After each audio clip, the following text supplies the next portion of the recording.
হয় নিশ্চয়কৈ এইটো যিটো APDCL প্ৰজেক্টৰ কাৰণে যিটো আমাৰ ৰঙামাটি অঞ্চল ৰঙামাটি পানবাৰী অঞ্চল যিটো চৰকাৰে ইয়াত প্ৰপ'জাল লোৱাৰ কাৰণে যিটো উদ্যোগ লৈছে এইটো কমপ্লিটলি মই ভাবোঁ অসম চৰকাৰৰ মুখ্যমন্ত্ৰী আমাৰ হিমন্ত বিশ্ব শৰ্মা ডাঙৰীয়া আৰু আমাৰ ধুবুৰী DC এইটো পুনৰ বিবেচনা কৰিব লাগে।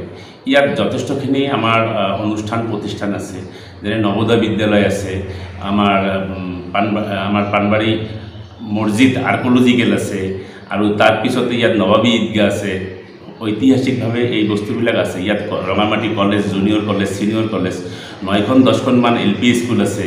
ইয়াত আমাৰ এগ্ৰিকালচাৰ DO অফিচ আছে, ভেটেনাৰী আছে, ইয়াত ITI আছে, ইয়াত আমাৰ KB কেন্দ্ৰীয় বিদ্যালয় আছে।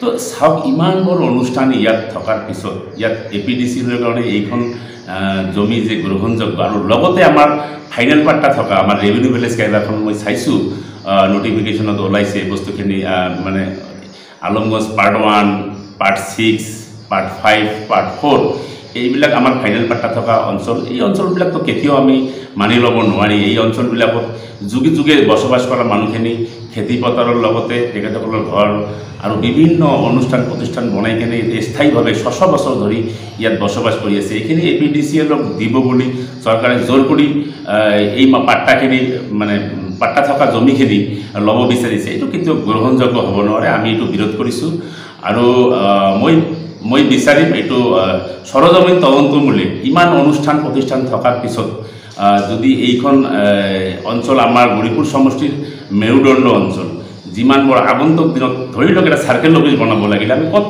যাম? আমাৰ আৰু সম্পূৰ্ণ ল'লেণ্ড এৰিয়া হয়। আমাৰ বাকী অঞ্চলখিনি বানপীড়িত অঞ্চল।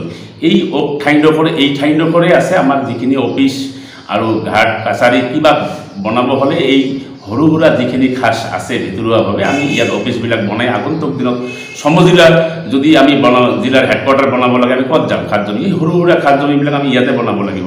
কিন্তু ইমান ডাঙৰ প্ৰজেক্ট আমাৰ ইয়াত প্ৰয়োজন নাই। চৰকাৰে বিভিন্ন ঠাইত জমি আছে, ইহঁতৰ য'ত ঘনবসতি নাই এই অঞ্চলত যাই কেনে জমি লওক, তাত আমাৰ APDCL কৰক, আমাক ক'বলগীয়া নাই। কিন্তু মই গৌৰীপুৰ সমষ্টিৰ বিধায়ক হিচাপে এইটো মই বিৰোধ কৰিছোঁ যে আমাৰ এই অঞ্চলত যিহেতু আমাৰ অলপ ঠাইহে এই অঞ্চলটো আমাৰ অলপ খাচ আছে। ইয়াত কোঅপাৰেটিভ ছ'চাইটি আছে, BSF কেম্প আছে।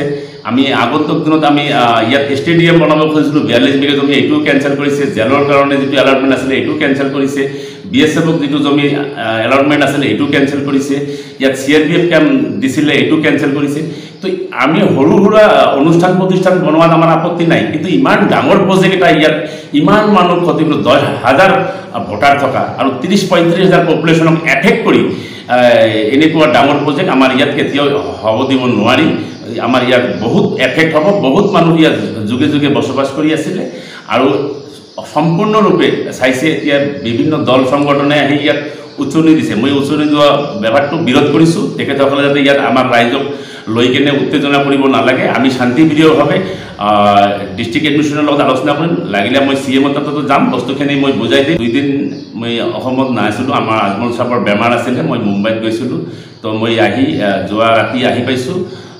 মই আজি আমাৰ কেইবাটাও গাঁৱৰ মানুহ মোৰ ঘৰত আহিছিলে, মই আলোচনা কৰিছোঁ।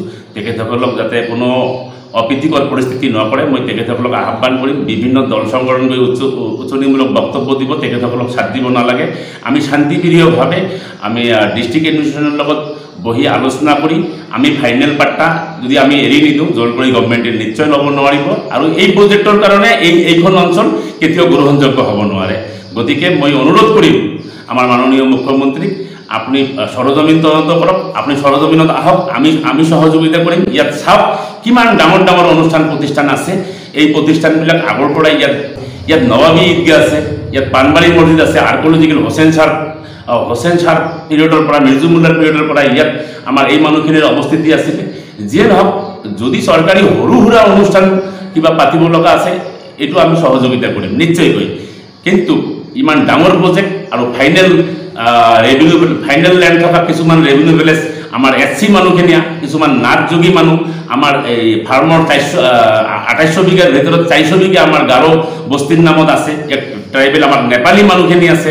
ইয়াত বিভিন্ন জাতি জনগোষ্ঠীৰ মানুহ সমাৰে এই আমাৰ আলমগঞ্জ 7ম, 8ম, 9ম আৰু ইয়াত বহুত অনুষ্ঠান প্ৰতিষ্ঠান আছে ইয়াত হ'ব নালাগে মই অনুৰোধ কৰিম বেলেগ ঠাই আপোনালোকে বিচাৰি লওক আমাৰ ক'বলগীয়া নাই চৰকাৰী উদ্যোগৰ প্ৰয়োজন আছে কিন্তু এই ঠাইডোখৰ আমি কেতিয়াও ইমান ডাঙৰ উদ্যোগৰ কাৰণে আমাৰ আৰু বেলেগ জমি যিহেতু গৰিপুৰ সমষ্টিত ওক ঠাই নাই সম্পূৰ্ণ ললেণ্ড এৰিয়া আমাৰ নামনি অঞ্চল এই ওক ঠাইডোখৰ আমাৰ ভৱিষ্যতৰ কাৰণে আমাৰ বিভিন্ন প্ৰজেক্টৰ সৰু সুৰা প্ৰজেক্টৰ কাৰণে প্ৰয়োজন আছে আৰু ফাইনেল লেণ্ডটো আমি ইয়াত কেতিয়াও মানি ল'বই নোৱাৰিম আর ফাইনাল জমি আমি কিয় দিম আমার এই দুখীয়া গরিব মানুষখিনি 600 বছর বসবাস করে এই খেতি পথার করেছে নিজের ঘরটো বনাইছে ইমান লড়া ছোৱালী যুগে যুগে বসবাস কৰি আছে লড়া ছোৱালী হৈ থাকি আছে তেখেতসকলে ক'ত যাব এতিয়া গতিকে এইটো আমি কমপ্লিট উচ্ছেদ